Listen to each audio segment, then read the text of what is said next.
Jacques, bonjour à tous. Je pense qu'on attend également des personnes en ligne, mais on a un programme assez chargé, donc je vous suggère de démarrer ce débat agronomique 2022. Donc je suis Antoine Messéan, je suis président de l'Association française d'agronomie et nous allons rapidement avec Jacques Thomas, président de l'Association française pour l'étude du sol, introduire ce débat. Alors, ce débat, il a plusieurs caractéristiques aujourd'hui. Alors, tout d'abord, d'un point de vue logistique, c'est la première fois que, depuis 3 ans, que nous organisons ce débat en présentiel, enfin en hybride. Les 2 dernières années, nous n'avons pu le tenir. C'est aussi la dernière fois que ce débat aura lieu dans l'amphi Tisserand d'AgroParisTech, alors que depuis la création de l'AFA, nous tenons nos réunions dans cette salle. Donc pour ceux qui sont ici, profitez bien, prenez des photos. Et pour ceux qui sont à distance, on vous les enverra. C'est aussi, et j'en suis très heureux, la première fois que nous organisons un débat en partenariat avec l'Association française pour l'étude des sols. Je suis particulièrement heureux. Ça fait plusieurs années que des échanges ont lieu entre nos deux associations. Alors, il y a des participations croisées à des conférences, mais c'est la première fois qu'il y a une co-organisation. Voilà, alors pourquoi et bon, en fait, quand on a décidé de choisir ce thème eau, sol et changement climatique pour notre débat cette année, il était évident que cela devait se faire avec la FES. Alors pourquoi ce débat? D'une part, le changement climatique et le dérèglement climatique changent la disponibilité en eau. Donc, bon, on pourrait résumer des périodes où on n'a pas d'eau, sécheresse, des périodes où on a trop d'eau et surtout rapprochée. Et puis finalement, c'est jamais au bon moment, quoi. Bon, une plus grande variabilité. Donc il y a d'un côté ce déterminant, et puis par ailleurs, du côté de la plante, des systèmes de culture qui évoluent avec une diversification dans tous les sens, donc moindre travail du sol, des introductions de nouvelles cultures, des couvertures végétales permanentes, des associations de cultures dans la même parcelle, des associations aussi dans le temps, des semis sous couvert. Bon, toutes ces questions-là nous ont fait dire que ça devait probablement nous amener à réinterroger les approches, les méthodes et les outils que les agronomes et les pédologues utilisent. Donc, voilà un peu le rationnel. Et voilà, donc avant de passer la parole à Yves Coquet qui va introduire et de dire quelques mots sur l'agenda, Jacques, je te laisse dire quelques mots également. Eh bien, merci, je suis aussi très très heureux d'être parmi vous et d'avoir participé et contribué à votre journée. Je dois dire que d'abord c'est un grand plaisir d'être ici dans ces locaux. Il fallait en profiter effectivement, mais ça va bien au-delà de ça puisque je me suis rendu compte qu'on était 2 associations qui avaient vraiment beaucoup d'affinités. À vous écouter ce matin en assemblée générale, j'ai vu plein de choses qui étaient certainement inspirantes et je pense que ça sera réciproque, on pourra encore en discuter dans ce que vous faites et dans ce que l'on fait. Juste un petit mot sur moi, modestement. Donc, je suis président de l'AFES, Association française pour l'étude du sol, juste depuis 1 an. On a des mandats très courts de 3 ans, donc on est beaucoup d'anciens présidents à l'AFES, à s'épauler pour administrer l'association. La FES, c'est ce qu'on appelle une société savante qui a été créée en 1934. Et elle a été créée par un agronome, Albert de Molon, qui avait eu l'intuition qu'il fallait vraiment structurer la discipline ou les disciplines autour des sciences du sol qui étaient naissantes suite aux travaux de Vassili Doukhatchev en 1883. Donc il y a eu quand même 50 ans d'inertie un petit peu pour que ça arrive vraiment en France. Et il a fédéré autour de lui les chercheurs qui commençaient à s'intéresser à ça, de manière à ce que des centres de recherche et que les pouvoirs publics puissent développer des centres de recherche, et notamment ce qui, plus tard, a donné certains services de l'INRAE. À l'origine de la FES, il y avait plusieurs sections de travail, on dirait des groupes de travail maintenant, et dans ces sections, il y en avait deux principales, une qui traitait d'agronomie et de fertilité des sols, et l'autre qui traitait plus des problématiques physiques de sciences du sol, la minéralogie, etc. La section plus agronomique, finalement, elle a un petit peu disparu de la FES, pour plein de raisons, parce que aussi ça se développait très très vite à cette époque-là, avant-guerre et après-guerre, et qu'il y a eu à la fois des centres de recherche et puis des institutions ou des associations qui ont pris le relais. Par exemple, le Comifère qui a 50 ans, c'est des idées et c'est des gens qui étaient à l'origine à la FES, notamment, qui ont souhaité s'organiser autour de cette problématique de la fertilisation des sols. Voilà, donc j'en dis pas plus, mais en tout cas, je suis vraiment ravi d'être parmi vous et de vous écouter. Merci Jacques, et merci effectivement d'avoir assisté à notre Assemblée Générale ce matin, et ce que je n'ai pas pu faire jusqu'à présent en ce qui concerne la FES, mais ce serait attendre. Alors, on va engager ce débat. Et puis, effectivement, alors de Molon, je citais ce matin la fabrique de l'agronomie. Et donc, de Molon a une place importante dans cette fabrique où on raconte l'histoire. Voilà, le père commun, oui. Mais l'AFA est une association qui est beaucoup plus jeune que la FES, puisque ça fait 12 ans, c'est ça à peu près, Philippe? Oui, 12 ans. 13 ans. 14, 2008, oui, 2009, oui, le temps passe. Hein. Voilà, donc le débat, comment ça va se passer? Alors ça va se passer comme les années précédentes, on va avoir une première séquence, donc avec plutôt sur le cadrage de la problématique et puis les concepts, avec Yves Coquet, Jacques Thomas et puis Isabelle Cousin. On aura une première séquence de questions et réponses à ce moment-là. Ensuite, on aura un deuxième bloc qui sera plutôt sur des travaux, présentation de travaux et des outils qui seront présentés. Là aussi, on essaiera de regrouper les questions. Et enfin, la troisième séquence sera un débat plus général pour revenir à cette question générale qui est quel impact ce double déterminant que j'indiquais, changement climatique et puis diversification des systèmes, peuvent avoir sur nos pratiques, nos outils, nos méthodes. Voilà, où on pourrait apporter plus que simplement questionner les interventions qui sont là pour illustrer certains aspects, mais qui évidemment n'épuisent pas le débat. Et évidemment, je dis tout de suite, je leur dirai en conclusion, ce ne sera pas la fin de l'histoire. Ce débat ne fait qu'enclencher une dynamique avec, dans un an, la publication d'un numéro spécial de la revue Agronomie, Environnement et Société sur ce thème. Donc, un appel à contribution, donc de nouvelles contributions pourront être apportées. Et puis également, il y aura probablement à approfondir certaines des questions qui sont traitées aujourd'hui. Voilà. Donc, je passe tout de suite la parole à Yves Coquet, qui va... alors aussi, comme vous l'avez vu, certains d'entre vous ont peut-être assisté aux 3 webinaires. On avait un peu innové cette année avec trois webinaires préalables. Et si vous ne les avez pas vus, Yves va nous les résumer et puis cadrer le débat. Voilà, Yves, la parole pour toi. Bien, bonjour à tous. Je suis ravi d'être parmi vous aujourd'hui. Alors, et donc, je crois que c'est bon, c'était bon. Voilà, et donc c'est à moi qui revient la tâche de résumer les webinaires, j'espère, auxquels vous avez pu assister, j'espère, des semaines précédentes. Alors, pour commencer, je voudrais simplement rappeler 2 éléments. Je pense qu'ils sont importants que l'on ait en tête pour le débat. Voilà, le premier élément, c'est celui-là. Ici, c'est donc une représentation de la courbe de saturation de l'air. C'est des choses vraiment basiques.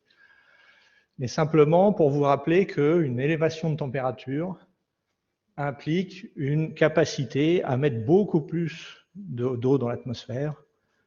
Et donc, on va vers une augmentation de la température de l'air à cause de l'effet de serre, le changement climatique, et ça va se traduire inexorablement par une demande évaporative accrue. Donc ça veut dire plus d'eau dans l'atmosphère, moins d'eau dans les cours d'eau, dans les glaciers, dans les eaux souterraines, dans les réservoirs souterrains. Donc ça, je pense que c'est important d'avoir ça en tête. Le deuxième élément que je voulais partager avec vous, là, c'est un schéma assez connu maintenant. Ça retrace l'histoire de la température moyenne de notre planète, en remontant jusqu'au Cambrien. Je ne sais pas si ça... Ouais. Ici, Et vous voyez qu'effectivement, la Terre a connu des variations de température très importantes à l'échelle des temps géologiques. Alors attention, sur ce schéma, vous voyez qu'ici, on est en centaines de millions d'années, en dizaines de millions d'années, en millions d'années. L'échelle change. Et pour l'époque la plus récente, le Pléistocène, où on a les variations des cycles glaciaires sur des périodes de quelques dizaines de milliers d'années. Et on arrive à notre interglaciaire actuel. Voilà, vous voyez que le changement se fait là en milliers d'années. On a une température à peu près stable. Et d'un seul coup, vous voyez ici, là on est là, collé sur l'axe final. Et donc, la perspective 2100, c'est ici. Si on imagine un accroissement de température, on est déjà là, quasiment. Et donc la température en elle-même, moyenne en elle-même, n'est pas quelque chose que la Terre a connu, mais c'est la vitesse. Et on a véritablement un choc climatique, c'est-à-dire la vitesse du changement, c'est quelque chose qui n'est jamais arrivé dans l'histoire de la planète. Donc c'est quelque chose qu'il faut avoir en tête, parce que là, on est quelque part dans une expérience planétaire absolument unique. Voilà, donc ça c'était pour poser 2 points qu'il faut qu'on garde en tête dans nos réflexions. On a demandé donc à un certain nombre d'intervenants de préparer le débat à travers des webinaires. Je vais commencer par celui qui a été réalisé par Eric Sauquet, qui est directeur de recherche à l'INRAE, et donc est un spécialiste de l'hydrologie, et qui nous a parlé donc des impacts hydrologiques du changement climatique.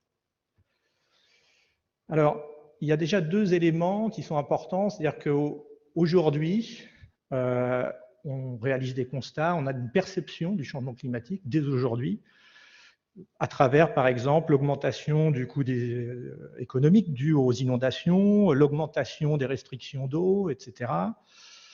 Et on a aussi des craintes pour le futur, à travers tout ce qui concerne la gestion des risques. Est-ce que les ouvrages vont être dimensionnés suffisamment pour le futur?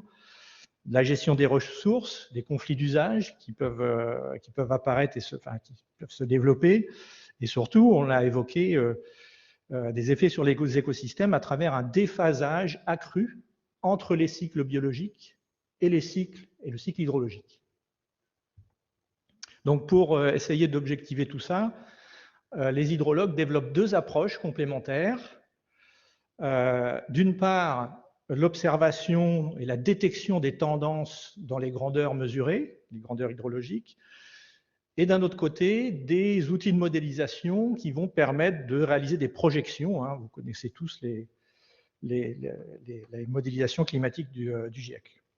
Et donc, ces 2 approches se nourrissent l'une l'autre, c'est-à-dire que les données sont indispensables pour tester les modèles, et d'un autre côté, les modèles permettent de comprendre et d'attribuer des changements observés à l'action anthropique, par exemple.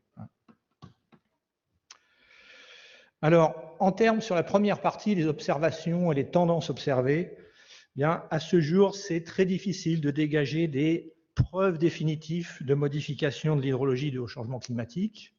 Alors, on commence quand même à avoir des éléments. premier notamment, en regardant les travaux du GIEC, notamment le dernier rapport de l'année dernière, on a une tendance globale à l'accentuation des phénomènes extrêmes, plus de précipitations intenses, particulièrement en haute latitude. Donc ça, on en a des preuves avec un niveau de confiance élevé, et aussi des sécheresses plus prononcées dans certaines régions du globe. Et le GIEC nous donne cet élément-là avec un niveau de confiance moyen. Donc ça commence quand même déjà à être assez sérieux. À l'échelle européenne, par exemple, on n'a pas de tendance homogène d'évolution de l'humidité moyenne des sols. Il y a certains endroits où ça augmente, d'autres endroits où ça diminue. Et on a un contraste à l'échelle du territoire français, un contraste très net entre le nord-ouest et le sud-est. Et là, je vais vous montrer sur les débits annuels et les étiages des cours d'eau.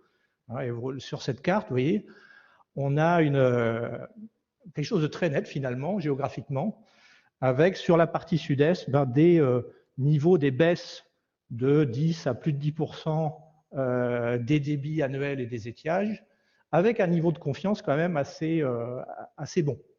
Et c'est assez intéressant d'avoir un tel contraste. Donc ça, c'est ce qu'on détecte aujourd'hui.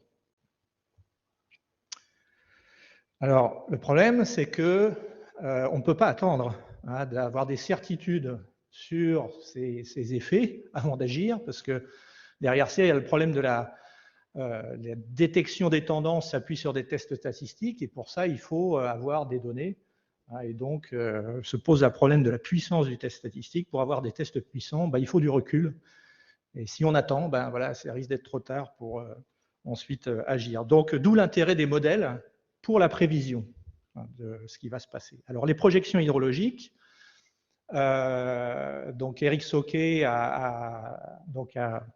alors, je ne sais pas s'il a piloté, mais en tout cas il a participé à ce projet Explore 2070. Il pilote un projet dont je vais parler juste après. Ici, vous avez donc un travail qui a été fait il y a déjà un moment de cela, et qui cherchait à prévoir le changement du débit moyen annuel à l'échéance 2050. Et vous voyez, globalement, sur tout le territoire, on a une baisse du débit moyen annuel, avec des baisses particulièrement marquées sur le sud-ouest. Donc là, ça ressemble un petit peu à ce qu'on a vu tout à l'heure, déjà aujourd'hui, avec des diminutions notables. Ce projet Explore 2070 est relancé donc sous la direction d'Eric à travers le projet Explore 2, où là, les hydrologues s'appuient sur des simulations du DRIAS, donc du ministère de la Transition écologique, qui ont été mises à disposition en décembre 2020. Sur tout le territoire français, sur tous les bassins versants, vous avez des prévisions climatiques jusqu'en 2100 pour les différents scénarios climatiques qui sont à disposition. Et ça, c'est un outil très précieux pour les hydrologues, mais je pense aussi plus généralement aussi pour les agronomes et les pédologues. Alors, ici, simplement pour vous illustrer une évolution des précipitations en fonction des différents scénarios. Alors, on a donc des prévisions climatiques régionalisées à l'échelle des bassins versants. Les 3 scénarios du GIEC, 1 degré, 2 degrés, 4 degrés en rouge. Et ici, en bas, là, vous avez l'évolution des précipitations par période, par trimestre. Donc, on est l'hiver, printemps, été, automne. Et on voit que l'impact sur les précipitations est différencié, alors d'autant plus que, bien évidemment, l'écart de température, enfin le scénario d'évolution des températures est important, et on voit que c'est très marqué, notamment pendant la période, une baisse des précipitations pendant la période estivale, et que ça apparaît dès le scénario à 2 degrés, on a des écarts très significatifs. Autre projection hydrologique, celle-ci, on peut la trouver sur le site de Météo France, où vous avez l'évolution de l'humidité moyenne des sols. Alors, vous avez un certain nombre de courbes sur cette image. En orange, vous avez la moyenne sur la période 1960-1990, sur 30 ans. Et vous avez les maximums, hein, humidité maximale, humidité minimale sur cette période, donc record sec, record humide. Et on voit les prévisions. Alors, SRES A2, c'est à peu près 4 degrés, hein, c'est le scénario rouge de tout à l'heure. Vous voyez qu'à l'échéance 2050, on est déjà sur une baisse du niveau de la valeur moyenne de la teneur en eau des sols. Et à l'échéance de 2100, on se rapproche des sols les plus secs observés pendant la période de 1960 à 1990. Ça vous donne une idée de l'évolution. Dernier élément que je vous présente, issu du travail d'Éric Sauquet, toujours Explore 2, c'est pour vous montrer, donc là il s'agit d'une prévision à l'échelle du territoire national de la pluie efficace, hein, ce qui va faire la recharge des nappes. Donc on voit qu'il y a une certaine cohérence, alors avec 5 modèles différents, vous avez une certaine cohérence entre les modèles, mais quand même une différence entre les modèles, hein, pour un même scénario. Donc vous voyez qu'il y a quand même une certaine variabilité, hein, par exemple avec le modèle IPSL qui va prédire des augmentations de recharge, alors que c'est l'autre modèle ici, par exemple, produit des baisses très très significatives dans la partie sud-ouest. Alors, quelle leçon retenir de nos collègues hydrologues? Premier élément, exploiter les modèles calés sur le passé suppose que les facteurs dominants sur lesquels se fondent les modèles resteront les mêmes, voilà, bien évidemment. Alors ça, quand même, il faut réfléchir et travailler en recherche sur les processus, hein, pour être sûr qu'on représente correctement les processus dans les modèles. Des observations et des mesures sont indispensables pour fiabiliser, pour améliorer les modèles. Alors, il y a un intérêt à utiliser plusieurs modèles parce que ça permet de mieux cerner les incertitudes, hein, cerner ce qui est robuste de ce qui ne l'est pas, et notamment afin de ne pas chercher à optimiser une stratégie particulière sur une évolution particulière parmi d'autres, hein. En plus de cette incertitude liée au modèle, on a l'incertitude sur notre avenir climatique, hein, et ça s'est traduit par les scénarios que vous connaissez bien, les scénarios climatiques. Et Éric Sauquet insiste aussi sur la nécessité à terme de coupler les trajectoires hydrologiques avec des trajectoires socio-économiques, hein, pour engager une réflexion sur la gestion de l'eau et les stratégies d'adaptation aux évolutions. Voilà pour la partie hydrologique. Et ensuite, on a eu un autre webinaire par Vincent Bustillo qui présentait donc un exemple d'évolution de système de culture avec l'agriculture de conservation. Le projet Bagage, dont les motivations sont celles de l'agriculture de conservation, donc limiter le ruissellement et l'érosion, limiter les transferts de contaminants type pesticides ou phosphore, avec un projet très ambitieux, avec beaucoup de sites expérimentaux chez des agriculteurs dans le sud-ouest de la France, une variété de sols. Et alors, donc, que retenir des résultats de ce travail de recherche? C'est que finalement, par rapport à l'agriculture conventionnelle, l'agriculture de conservation a un effet, somme toute, limité sur la rétention en eau du sol. Ça se limite aux quelques centimètres en surface du sol. Par contre, un effet très marqué sur la stabilité de la structure et, par voie de conséquence, une amélioration, une stabilité de la conductivité hydraulique à saturation des sols, meilleure infiltrabilité, et notamment au cours du temps. C'est-à-dire que les labours vont recréer une porosité, une infiltrabilité, mais qui va disparaître assez rapidement au cours des saisons. Alors, si on réfléchit à cette problématique d'augmentation de l'intensité des précipitations, c'est plutôt l'agriculture de conservation est plutôt intéressante, hein, puisqu'on va augmenter l'infiltrabilité du sol. Alors, Vincent Bustillo insiste aussi sur l'intérêt, l'importance d'intégrer l'ensemble des fonctions du sol et pas seulement la partie hydrique. Le troisième webinaire correspondait à des témoignages de 2 coopératives, une coopérative viticole, une coopérative en grande culture. Et le constat, c'est, pour reprendre un slogan un peu daté, le changement, c'est maintenant. Hein. Donc, pour les vignes, donc la coopérative des vignobles de Lancérune, qui est dans l'Hérault, on a tous en mémoire le gel de l'année dernière, qui a été assez catastrophique. Hein. Une année avant, on était à 46 degrés au mois de juin dans le sud de la France, là aussi, avec des brûlures sur les vignes. Des fréquences de grêle, d'inondation ressenties plus importantes, et puis une pluviométrie, une tendance à la baisse de la pluviométrie annuelle ressentie par les vignerons. Pour les grandes cultures, le témoignage de la SCAEL, sur l'Eure-et-Loire, eh bien, on voit une stagnation des rendements en blé tendre depuis un certain nombre d'années, après un accroissement régulier. Donc les gains génétiques, on n'est plus capable de les réaliser, de les concrétiser au champ. Une ETP en augmentation. Alors, ce qui est intéressant, on a noté un déficit hydrique accentué en été et en automne. Donc là, quelque part, on a une cohérence entre le témoignage des agriculteurs et les simulations de nos collègues hydrologues, avec des problèmes de levée de semis, pour des semis de fin d'été, début automne. Des périodes sans pluie plus longues, avec des problèmes avec des impacts sur la disponibilité de l'azote, des récoltes en avance, et puis une hétérogénéité interannuelle très forte. Notre collègue de la SCAEL évoquait le problème du blé dur, avec des pertes en 2016 qui ont conduit à des pertes de 75% de rendement sur le blé dur. Donc assez catastrophique.